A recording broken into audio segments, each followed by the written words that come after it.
On va faire maintenant la réciproque, soit m un point du cercle trigonométrique. On va chercher les réels dont m est l'image. Alors je dis les réels parce qu'il y en a une infinité.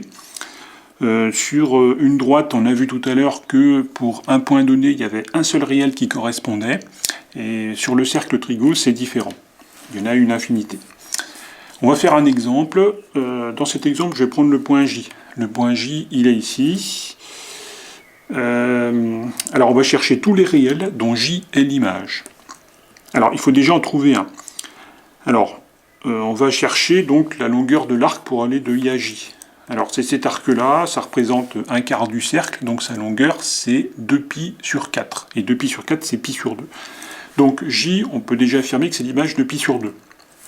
Puisque si je pars du point I, que je parcours une longueur égale à π sur 2 dans le sens direct, j'arrive en J.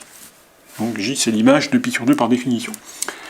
Alors, il y a d'autres réels dont J est l'image, parce que je peux partir de I, parcourir π sur 2, j'arrive en J, et je peux ajouter un tour, je peux ajouter 2π. J'arrive en J aussi. Donc J, c'est bien l'image de π sur 2 plus 2π.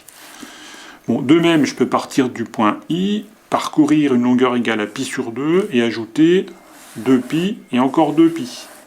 Donc ça veut dire que J, c'est l'image de π sur 2 plus 2π plus 2π. C'est-à-dire π sur 2 plus 4π. Bon, etc. On peut ajouter n'importe quel nombre entier de tours. On peut aussi enlever des tours. Alors, je peux partir du point I, parcourir une longueur égale à π sur 2, et ensuite enlever 2π.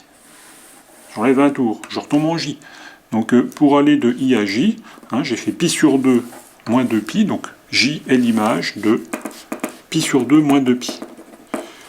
Et puis, je peux enlever 2 tours. Donc, je peux partir de I, parcourir π sur 2, j'enlève 2 tours, donc j'enlève 2π, je renlève 2π, j'arrive en J. Donc, ça veut dire que J, c'est l'image de π sur 2, moins 2π, c'est-à-dire π sur 2, moins 4π, etc. On peut enlever 3 tours, 4 tours, 5 tours, etc. Donc, finalement, J est l'image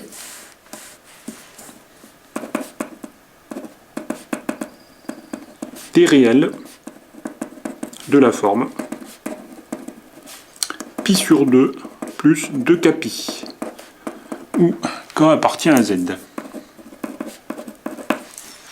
Alors, je rappelle que z, c'est l'ensemble des entiers relatifs.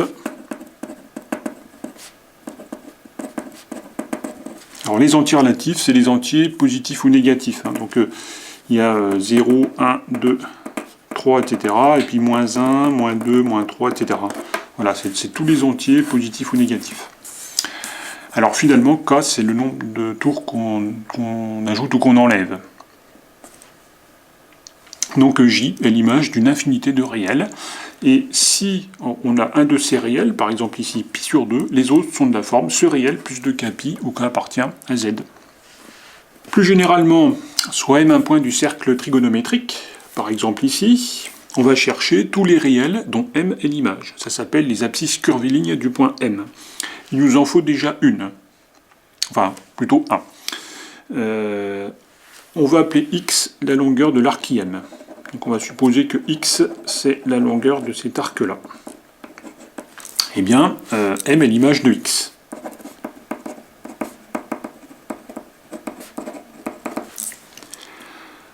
Alors, pour aller de I à M, on peut aussi faire X plus un tour, c'est-à-dire X plus 2π.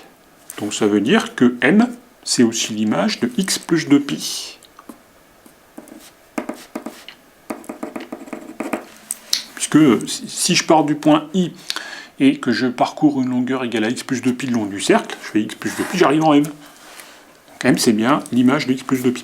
Bon, de même, on peut ajouter 2 tours. Donc je peux faire X plus 2π plus 2π. Ça nous donne X plus 4π. Donc M est l'image de X plus 4π. Bon, je peux aussi enlever un tour, donc je peux partir du point I, parcourir une longueur égale à X, et puis enlever 2π. J'arrive au point M, donc M est l'image de X moins 2π. Bon, de même, je peux faire X et puis enlever 2 tours, donc ça me fait X moins 2π moins 2π. Donc M, c'est l'image de X moins 4π, etc. Et donc, plus généralement, les réels dont M est l'image sont de la forme x plus 2kπ, où k c'est un entier, donc on dit que k appartient à z. Alors z, c'est l'ensemble des entiers relatifs qui sont positifs ou négatifs. Et donc ça correspond au nombre de tours qu'on ajoute ou qu'on enlève. Voilà, donc si on veut tous les réels dont M est l'image, il suffit d'en trouver un.